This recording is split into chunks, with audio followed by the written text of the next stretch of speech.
Hey, it's A Humble Collector here. In today's video, we're going to take a look at the Seabee's postcard of John Wilhelm Fuss. So without further ado, we'll go ahead and get started. So we have this really cool postcard. We build and fight with all our might, United States Naval Construction Battalions. And moving it to the back here, we can see that this postcard was sent by John Wilhelm Fuss, Seaman First Class in the new 45th Battalion, Company C, B Platoon. And he sent this from the NCTC Norfolk, Virginia, which I believe is Camp Allen, which is where a lot of the Seabee units were trained. And he sent this to Mr. and Mrs. Davis Merrick of Canton, Ohio.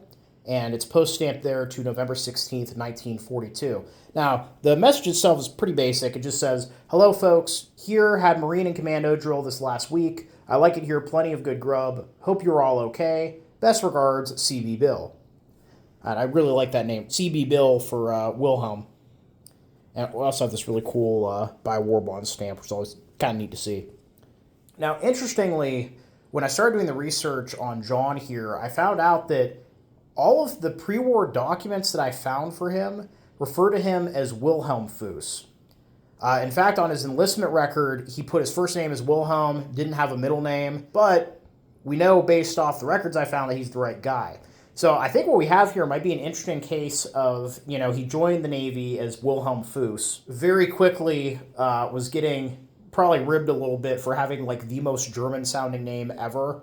And instead of anglicizing Wilhelm to Willie, or William, he decided to just add John to the front of his name. And it seems like he went by John for the rest of his life.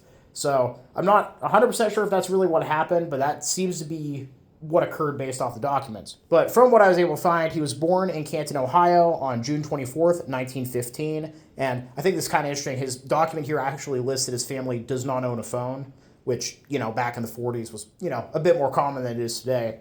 He was 5'10.5", 165 pounds, blonde hair, blue eyes, light complexion. And interestingly, I did actually find I keep saying interestingly, but I found a lot of cool stuff about him. I found his yearbook photo, actually, from McKinley High School in Canton. And we can see the little quote here from his classmates that bits of sense and bits of humor are mixed in him. And before enlisting, he actually worked in a drugstore, enlisted on September 15th, 1942 in Cleveland, and arrived at the battalion on November 28th, 1942.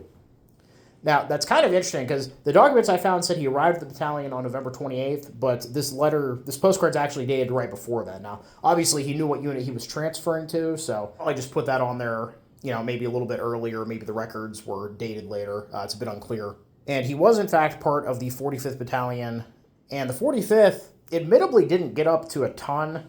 They were activated in the fall of 1942. They moved from Norfolk to, I'm going to butcher this, Hueneme on December 28th, and sailed for Alaska on January 21st, 1943. The battalion would reach Kodiak on February 12th and would stay for 7 months before dividing into 3 parts and being sent out into the Aleutians to do construction work out there. They would leave Alaska in May of 1944 and would reach Camp Parks on May 22nd, being disbanded just a few weeks later. So it seems like they got sent up to Alaska and the Aleutians to do some construction work. By that point, given how the War in the Pacific was developing, they decided to pull this unit back and dissolve it, with the members of the 45th Battalion being spread out amongst other units. And I did find some service records showing that from at least September of 1944 through July of 1945, that John here was stationed at Advanced Base Construction Depot Navy 128, which I believe was in Pearl Harbor. And that seems to match with everything else we have because his service number is the same across all documents, 615-0464, and he would be discharged in October of 1945. Admittedly, I couldn't find too much information about him post-war. I know that once he was discharged, I saw on one census record that he actually was the proprietor of a drugstore. It's unclear if it's the same one that he worked at before the war or if he ended up opening his own with the knowledge that he gained working there, but that was in the 50s, and he would pass away on December 11th, 1984. So, not a whole lot of information, like I said, post-war, and the 45th Seabees didn't really do a ton, at least from the research I was able to do. But still, that's really cool. I don't have really any other Seabees items in my collection, and they're a really neat unit, and they did a lot of cool stuff in the Pacific. So definitely a neat piece for the collection. Just another example that these postcards and letters, monetarily might not be very valuable, but they have a lot of cool, story and history behind them. So yeah, overall, I hope you guys all enjoyed the video. Please leave a comment down below. Love hearing from you. Thank you all for watching. Happy collecting, and I'll see you all again very soon.